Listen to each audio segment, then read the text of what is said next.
జై శ్రీరామ్, అందరికీ నమస్కారం. వెల్కమ్ టు న్యూస్ అఖండ. నేను మీ కస్తూరి శ్రీధర్.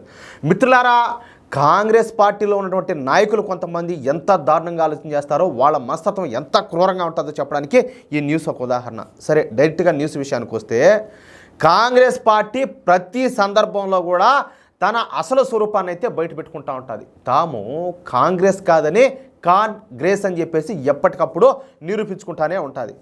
ఆనాటి ప్రధాని జవహర్లాల్ నెహ్రూ నుంచి ఈనాటి ఈయన గారు ఉన్నాడు కదా, 56 ఏళ్ళ యువనేత రాహుల్ గాంధీ, ఈయన గారి వరకు అందరూ కూడా హిందువులకు, హిందూ ధర్మానికి వ్యతిరేకంగా ప్రవర్తించిన వాళ్ళే, హిందువులకు వ్యతిరేకంగా మాట్లాడిన వాళ్ళే. కానీ మన హిందువులే ఇప్పటికి కూడా ఈ విషయాన్ని ఎత్తి గుర్తించలేకపోతున్నారు. మహానుభావులు మామూలు కాదు మనోళ్ళు. పైగా ఏంటంటే, మనం ఏదైనా చెప్తే మనమేదో మూర్ఖులు అన్నట్టు, లేకపోతే మనమేదో మత ఛాందస్వాదులు అన్నట్టు, వీళ్ళేదో అభ్యుదయవాదులు అన్నట్టు మాట్లాడతారు, దొబ్బించుకుంటారు. ఇప్పుడు పశ్చిమ బెంగాల్లో వీళ్ళకి దోడిన వాళ్ళంతా కూడా ముందు చెప్పిన మాట వెనక ఇప్పుడు ఇళ్ళు వాకిళ్ళు అన్నీ వదిలేసుకొని కట్టుబట్టలతో పాణాలు అరిచేతులు పెట్టుకొని పరిగెత్తారు. యాడికి బావులు దిక్కు దివానం కూడా తెలియకుండా.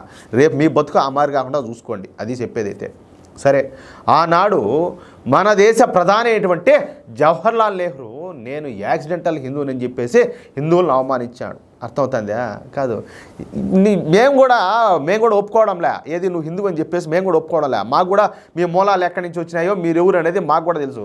యాక్సిడెంటల్ హిందూగా మీరు ఆ మరి మీరు చూపించుకున్నారు ఆ జనాలకు. మీరు హిందువులు అవునా కాదనేది అందరికీ తెలుసు. నువ్వు మళ్ళా ప్రత్యేకంగా చెప్పుకోవడం ఏంది నేను యాక్సిడెంటల్ హిందూని అని చెప్పేసి. ఇకపోతే ఈయన గారు రాహుల్ గాంధీ గారు పార్లమెంటు నిండు సభలో హిందువులు హింసాత్మకవాదులు, స్వార్థపరులు, హిందువులు అసూయ ద్వేషంతో రగిలిపోతూ ఉంటారంట మాట్లాడి హిందువులను అవమానించాడు. ఆ రోజు నిండు సభలో ద్రౌపది వస్త్రాపహరణం చేసి ఆ రోజు ఆ మాతృమూర్తిని ఎట్లయితే అవమానించినారో కౌరవులంతా కలిసి, కౌరవ సంతంతా కలిసి, ఈయన అదే మాదిరిగా నిండు పార్లమెంటు సభలో హిందువులందరినీ కూడా దారుణంగా అవమానించాడు, అంత ఘోరంగా మాట్లాడినాడు. అయినా కూడా మన హిందువులకు చెప్పినా కదా, ఇప్పటికి కూడా జ్ఞానోదయం అయితే కావడంలే. మనోళ్ళు చాలామంది ఇప్పటికి కూడా కాంగ్రెస్ పార్టీకే ఓటేస్తున్నారు. ఓయమ్మ ఆయన అట్టాయిట్టా నాయకుడు కాదు, ఆయన ఏందనుకోండావు, మోడీ ఏం నాయకుడు, రాహుల్ గాంధీ కదా ప్రజానాయకుడు అంటే అని చెప్పేసి మాట్లాడేవాళ్ళు, భజన చేసేవాళ్ళు చాలామంది ఉన్నారు. ఏమన్నా మాట్లాడితే వాట్సాప్ యూనివర్సిటీ అంటారు, బత్తాయిలు అంటారు, ఇలా పెండాకుడు అంటారు. వాస్తవాలు ఏందనేది మాకు బాగా తెలుసు. కానీ మీ బతుకులు మాత్రం ఆ బంగ్లాదేశ్లో హిందువులకి అయినట్టు, లేకపోతే పశ్చిమ బెంగాల్లో హిందువులకి అయినట్టు కాకుండా చూసుకోండి. అర్థమవుతుందా?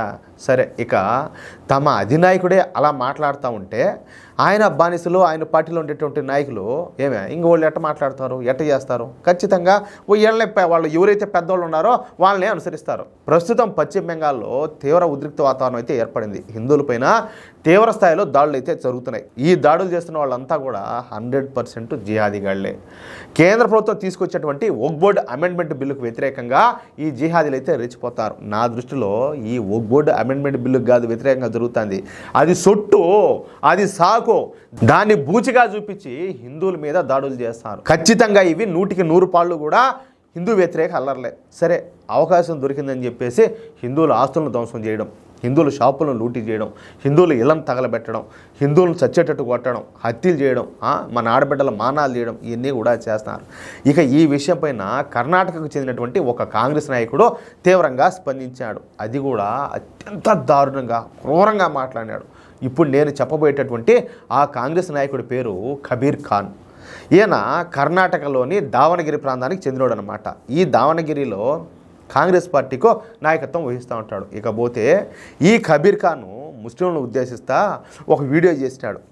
ఆ వీడియోలో ఈ కబీర్ ఖాన్ మాట్లాడుతూ వక్ఫ్ చట్టాన్ని వ్యతిరేకిస్తూ యువతంతా కూడా వీధుల్లోకి రావాలని, అదేవిధంగా ప్రజా ఆస్తులను నాశనం చేయాలని ఈ కాంగ్రెస్ నేత కబీర్ ఖాన్ అయితే పిలుపునిచ్చాడు. ఇప్పుడు మీరు సరే, మీకు అదేదో అన్యాయం జరిగిందని అనుకుందాం, ఏది మీ వర్షం ప్రకారమే ఆలోచన చేద్దాం.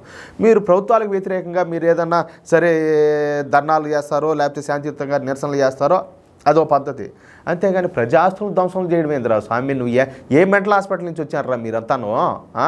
అంతేకాకుండా వక్ఫ్ చట్టాన్ని వ్యతిరేకిస్తూ తమ ప్రాణత్యాగాలకు కూడా ముస్లింలు సిద్ధంగా ఉండాలనేది ఈ వీడియోలో పేర్కొన్నాడు. అదేదో ముందు నువ్వే చావరాదా?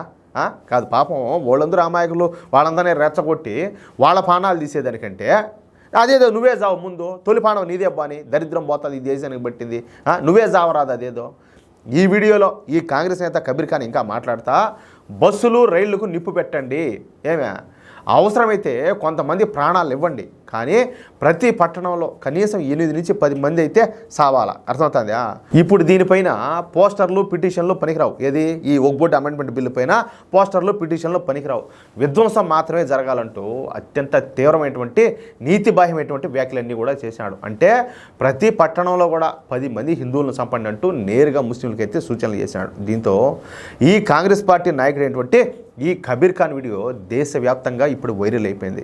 ఇక దేశవ్యాప్తంగా ప్రజలందరూ కూడా ఈ వీడియో పైన, ఈ కబీర్ ఖాన్ పైన, ఈ కాంగ్రెస్ పార్టీ పైన విరుచుకుపడుతున్నారు. చూడండి వీళ్ళ ఆలోచనలు ఎట్లున్నాయో, వీళ్ళ బతుకులు ఎట్లున్నాయో చూడమని చెప్పేసి.